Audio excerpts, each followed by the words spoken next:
belonged to the Raja of Ramnath, and that he had it from the time that East India Company assigned it to him.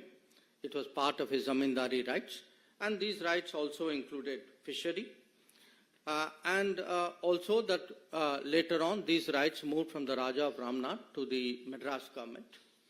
A second argument was that during after independence, for many years, Indian customs regularly went to Kachetibu, and this was not obstructed. And the Indian view also was that there was absence of any documentary evidence to show that Sri Lanka had an original title to Kachetibu. So these were largely the Indian arguments. The Sri Lankan argument, which also this document, which has been obtained under RTI, has released, was that according to them, they have records which go back to the 17th century, and that they also feel there were some conferences where which looked at their claim in a more positive manner. This is their claim.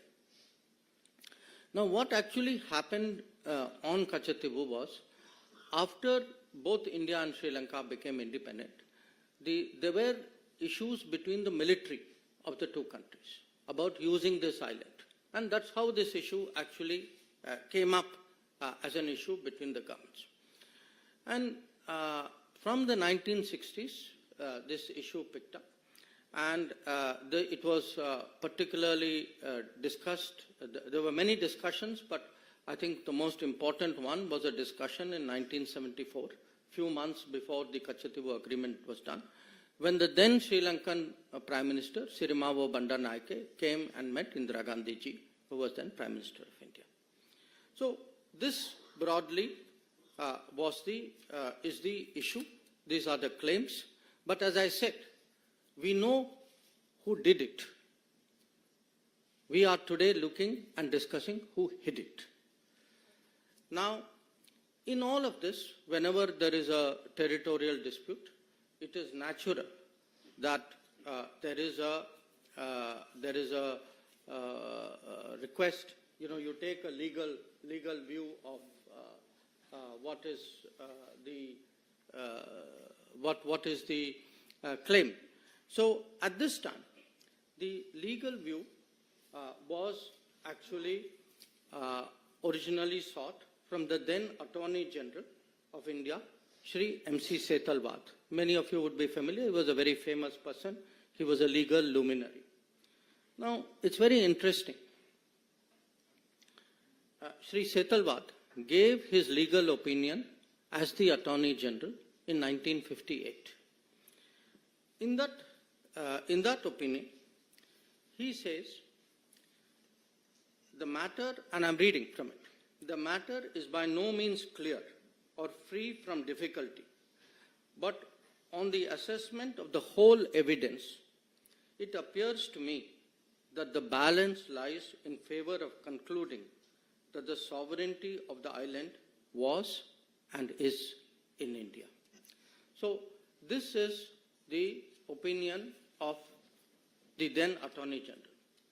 In fact, he not only mentions that, he also says, because please note, he says that the matter is by no means clear. He says whatever is agreed, it can also be limited by custom or treaty, and therefore Mr. Setalvad suggests that it may be possible for India to contend that there exists a right by custom in the Indian fishermen to fish in the territorial waters of the island.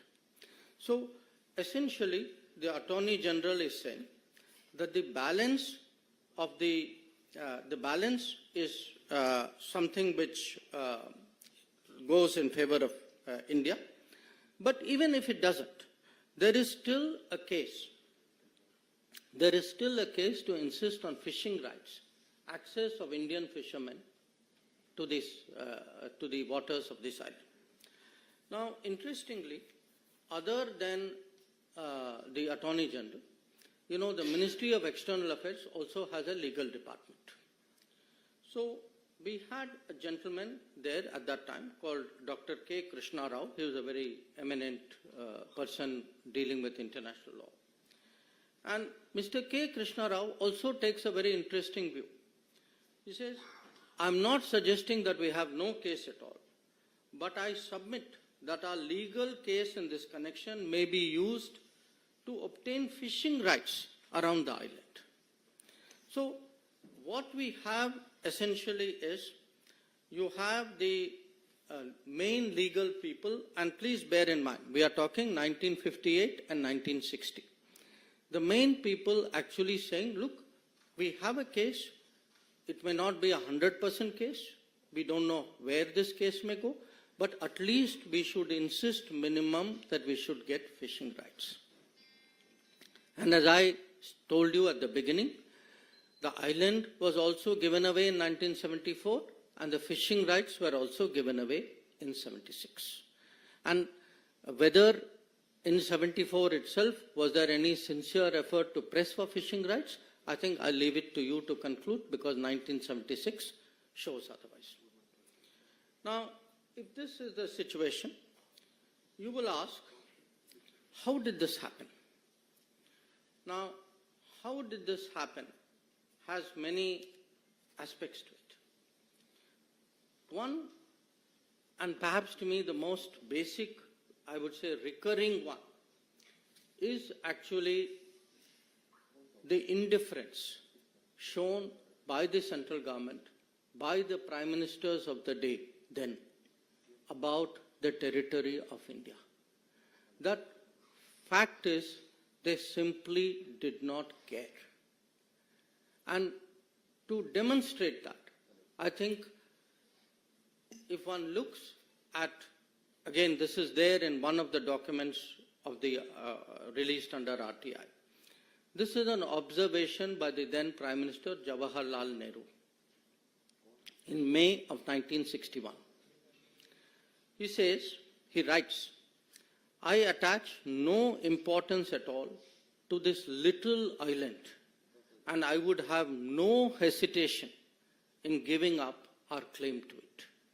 I do not like matters like this pending indefinitely and being raised again and again in Parliament. So, to Pandit Nehru, this was a little island. It had no importance. He saw it as a nuisance. Why are people bringing it up again and again in Parliament? So, for him, the sooner you give it away, the better.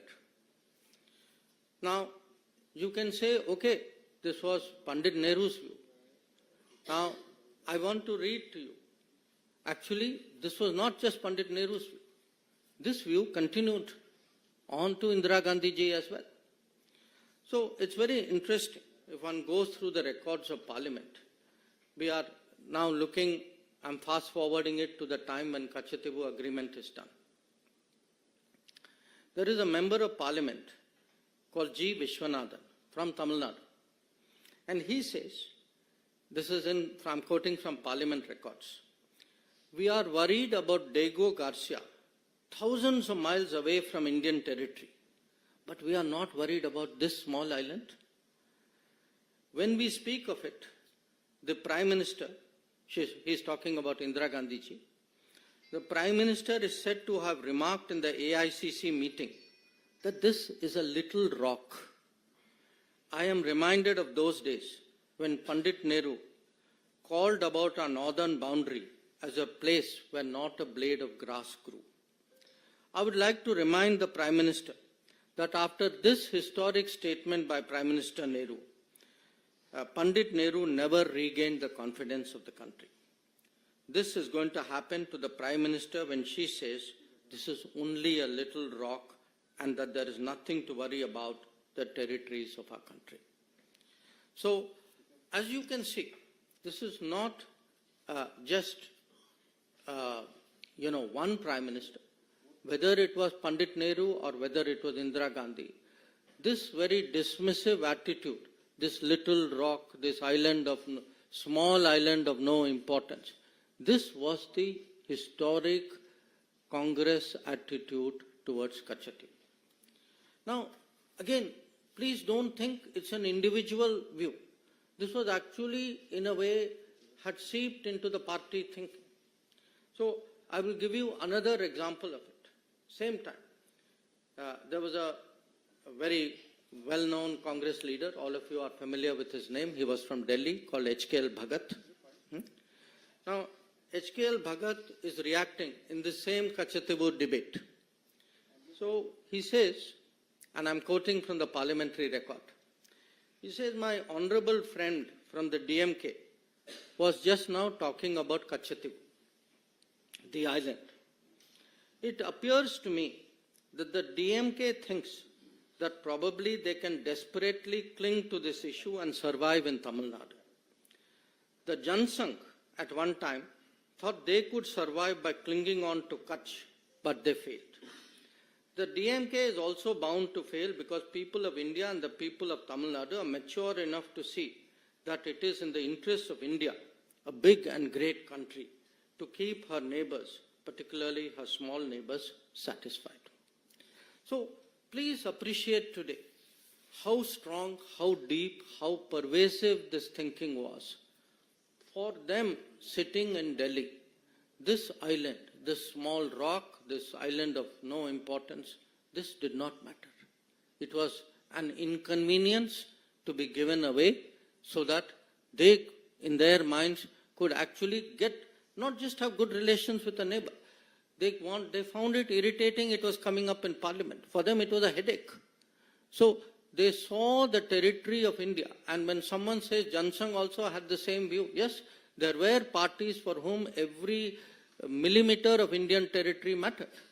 Apparently, there were parties to whom even large tracts of Indian territory, as we saw in Aksai Chin, did not matter. Now, so far, I have spoken about what was the approach of the central government and of the Congress party. But you have to ask yourself, would it have been possible if there was no connivance at the state level? Now, since 1974, we have heard protestations from the state government, then state government, from the DMK. As I pointed out, I get so many letters even now from the Chief Minister of the DMK. So, I want to now turn the focus to the second document of the RTI. This is a document which is a record of a meeting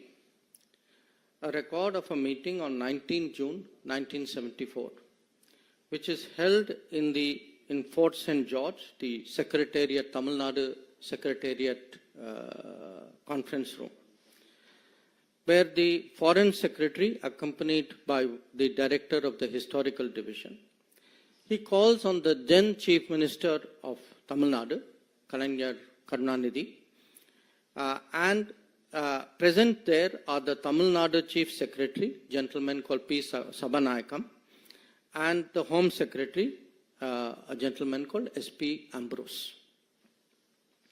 Now, I want to share with you the relevant part of this, because this will now answer the question. Not just the question who did it, but the question who hid it also. After the exchange of courtesies, Foreign Secretary, recalling the talks he had in New Delhi with the Chief Minister in 13th October 1973. So please note, we are talking 19 June 74. So talks have been going on between the Foreign Ministry, Union Government, and the Chief Minister from 1973. So, recalling 13th October 1973 and with the Chief Minister, Secretary and other officials of Tamil Nadu in Madras on 14th October 1973, before the Indo-Sri Lanka official level talks in Colombo on 15-16 October 1973. So, the key point is, 1 year before the Kachatibu agreement, already then Union government and then state government led by DMK were already, the Chief Minister, up to the level of Chief Minister, were already discussing this agreement, and they are discussing this agreement before they actually go into talks with Sri Lanka. Now then it says, Foreign Secretary said, the purpose was to keep the Tamil Nadu government fully informed. Please note these words, fully informed of the developments in the talks with Sri Lanka and get the benefit of the views and negotiations of the Tamil Nadu, views and suggestions of the Tamil Nadu authorities. So this is actually the truth. The truth is, for a party which has been saying, how was Kachativu given away? How was state government not consulted? How could the union government have done this? The fact is that actually there were consultations going on. They were kept fully informed. And please, when you hear the rest of it, you will see that it is much more than this. So I am now reading another part of the document. Foreign Secretary then said that he had the authority of the Prime Minister and the Foreign Minister to put forward to the Chief Minister of Tamil Nadu for his consideration a compromise proposal which would divide the historic waters in the Park Bay. So here it is. It is not even that they are being informed after the event. They are actually being consulted 1 year ahead. The key proposal is now actually being put forward to the Chief Minister. And the Foreign Secretary then proceeds, the next paragraph will show, he proceeds to explain this in great length. Now, at the end of the conversation, again I am quoting from the document, on the substance of the proposal, the Chief Minister indicated that he was inclined to accept the suggested solution. Then it goes on. The Chief Minister, having once again signified his general acceptance of the suggested solution, said that for obvious political reasons, he could not be expected to take a public stand in favor of it. The Chief Minister, however, assured Foreign Secretary that he will help keep the reaction at a low key and will not allow it to be played up. The Foreign Secretary appreciated this gesture and stressed that nothing should be done to embarrass the central government or turn this affair into an issue between the centre and the state. So, the fact is, we know today actually not just who did it, but also who hid it, who were all the parties who were responsible for the 1974 Kachativu Agreement. Also, how the fishing rights were terminated in 1976.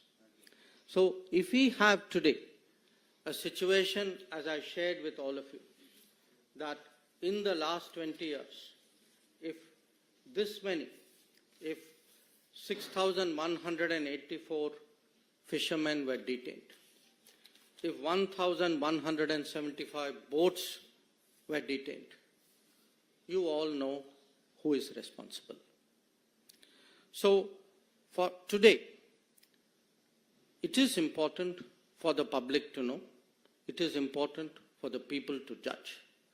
This issue has actually been hidden too long from the gaze of the public. So, we believe today that, at a time when there are big debates and decisions going on in this country, that the full truth on Kachativu and on Tamil fishermen's activities and right of living should be placed before the public. That was the purpose for this press conference. I thank you for your attention in listening to me.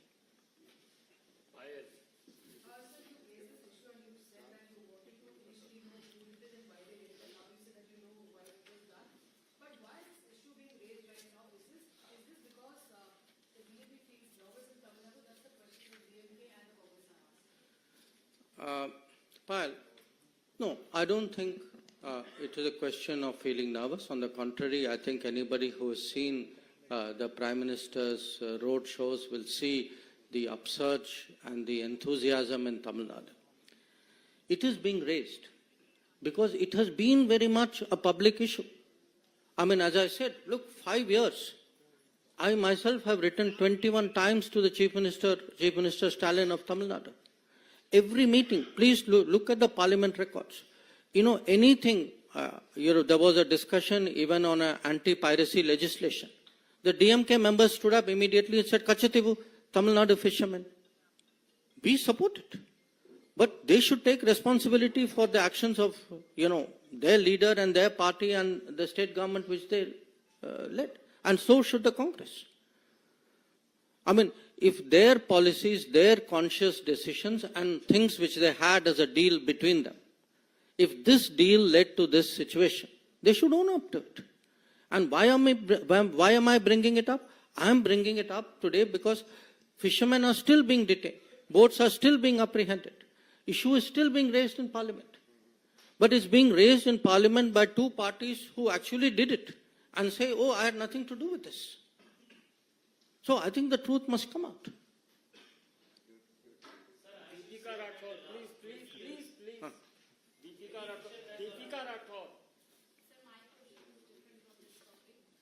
No, sorry, your question is on this topic?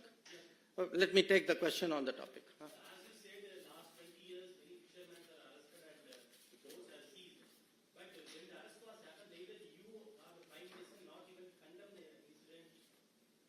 No. Excuse me. Whenever there was an arrest, how do you think the people got released? They got released due to our efforts. I have myself, Prime Minister has taken it up with the President of Sri Lanka, with the Prime Minister of Sri Lanka. I have taken it up with my counterparts. Our embassy is working on it. So, it's very good to give statements from Chennai. The people who do the work are us. And we are doing the work because of a situation which people in Chennai and then people in Delhi put us into. So this is not a question of condemning it. We are the people who get the fishermen released. We are the people who got the boats back. So let's get the record straight. So please.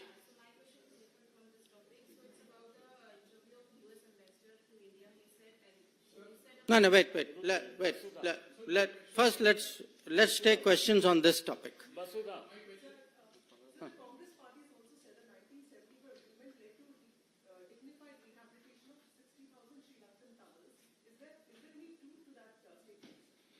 I think if you look at the 1974 agreement, that agreement there's nothing in that agreement which shows that there is any other benefit other than what is there in the agreement. See, what is very troubling? What is troubling is, okay, there was a 1974 agreement. You know the controversy about that. You all know that this matter has gone to Supreme Court. It is sub judice out there. Then, after giving assurance in 1974 that nothing has actually changed, in less than 2 years, actually the fishing rights change. Okay. Then, now two things have happened. After that, to pretend that I have nothing to do with this, that, somehow the government of the day has to deal with it. I mean, this gentleman is asking me, by Prime Minister, and you have not condemned it. Look at the people who created the problem in the first place. They are washing their hands of it as though they had nothing to do with it. We are the people who today are facing the consequences and trying to help the fishermen of Tamil Nadu. Sir, the economic impact, almost 50 years, 48 years to be precise, since actually this happened, this deal was signed. What has been the economic impact? And you have already talked about the boats and the people there who have been arrested and taken out of the prison from that issue. See, what has happened is these agreements have been done. Okay? The result of these agreements today is a situation which is a source of great concern. Okay. Now, what is important for people to know is how did this situation come about? Who is responsible for it? So that we can now find solutions. We have to find a solution. We have to find a solution to the livelihood pressures on Tamil Nadu fishermen. We have to find it, obviously, it has to be something that we'll have to sit down and work out with the Sri Lankan government as well.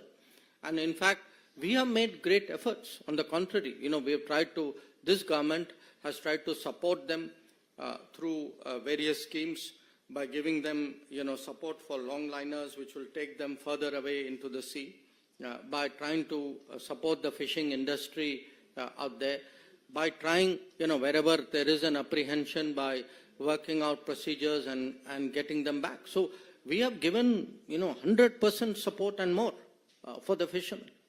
But somewhere we have to be honest about how this situation came about.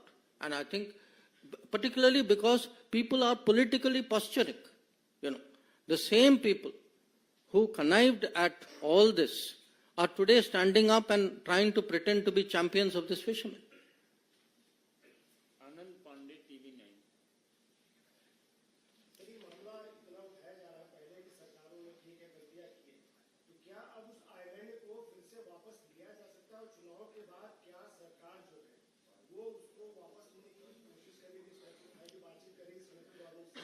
See, the issue, you again know, there are two writ petitions pending before the Honorable Supreme Court.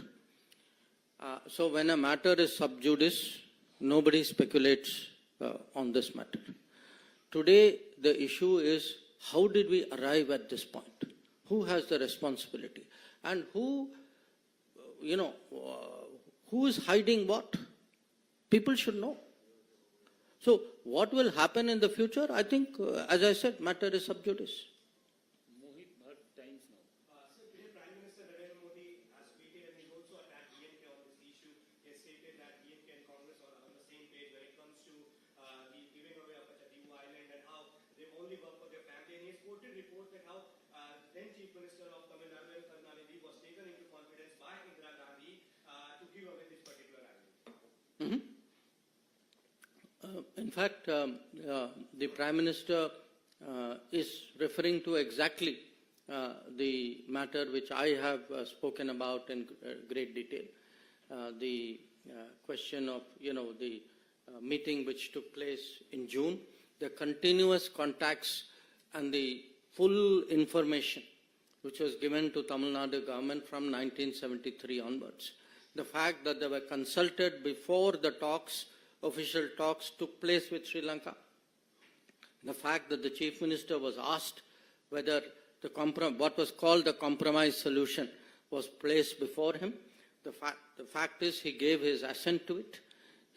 So all this is today a matter of public knowledge. So the reality stands, in the glare of sunlight, that the right to information has shown to the people of Tamil Nadu that actually the DMK very much connived with the Congress party in 1974 and thereafter in creating the situation which has happened. Sir, I was to say, why did then Chief Minister Karnataka accepted to give the rights of Kachitivu to Sri Lanka? Is there any political pressure or is there any reason? You should ask DMK that question, no? Sir, do we have any updates on the number of Indians still left in the Russia-Ukraine war zone? In what? Russia-Ukraine war zone, because yesterday also... Oh, okay. So this is not, I'll come to your question. Oh, anybody else on this question? Huh.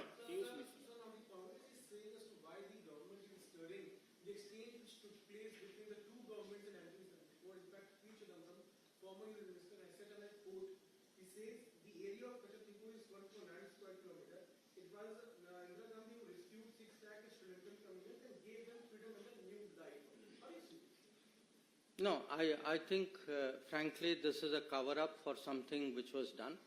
If there was any such consideration, we would see it in the records. The record is very clear. What does the record say? The record says, Pandit Nehru said that this is a small island of no importance. The record says Indira Gandhi said this is a little rock which doesn't matter. First you say it doesn't matter. Now you claim that you actually got something for it. There's nothing to show that. So there's no doubt whatsoever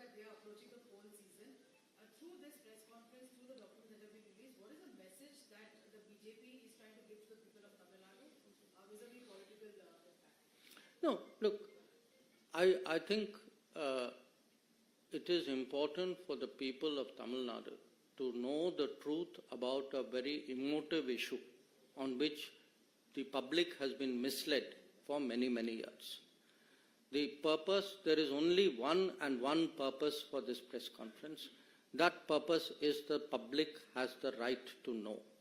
The public in Tamil Nadu particularly has a right to know about an issue on which there has been so much debate in the last 50 years. We need TV 18. Sir आपने बहुत अच्छे से इस मुद्दे को कच्चा तेलुगु का जो मुद्दा था उसे समझाया, लेकिन अब बीजेपी क्या चाहती है? कच्चा तेलुगु को वापस हाथ में ले लेना चाहिए, बीजेपी का क्या विचार है? I have already answered that question. Huh? You already had two chances, please. Sorry? I think all of you are asking what I have already answered. The matter is sub judice before the Honorable Supreme Court. So let us do one thing. I think two of you had different questions. First she asked first. Please allow me.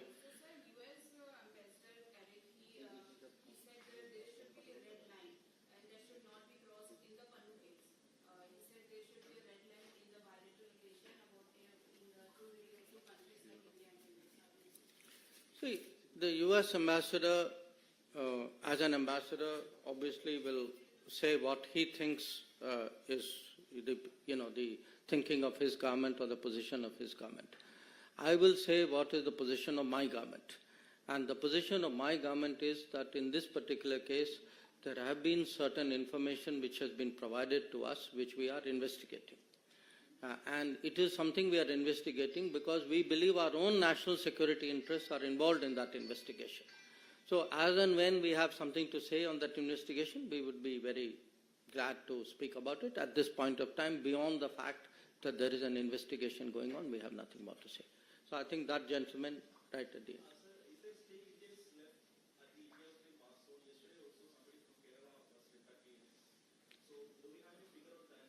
You know, I had the Ukrainian foreign minister in Delhi just 2 days, 3 days ago. And my understanding is, yes, there are some Indians, there are some people who are working there, some people who are studying there. There are different people who are doing different things. So there are some people who have chosen to go back. Again, I want to say, we had given advisories asking people not to put themselves at risk. I mean, that is our duty as a government. But there are people who have chosen to go back. But if there is any situation, see, the Modi Sarkar, through its entire record, wherever any Indian is under any trouble, we have always made it a point to ensure their security. So if there is somebody in a situation, my advice would be they should reach out to the embassy, and I'm sure the embassy would respond. Sorry? Yeah, I'll end with that. I think in that case, we have taken it up very, very strongly with the Russian government, and we are trying to get all these people back to India safely. Sir, the ambassador also said in the same interview about the amount of resources. You know, the MES spokesman does his weekly press conference. Please let him earn his salary also. So I think today the purpose of my press conference was on one issue. And once again, I thank you all for making the effort to come in the morning.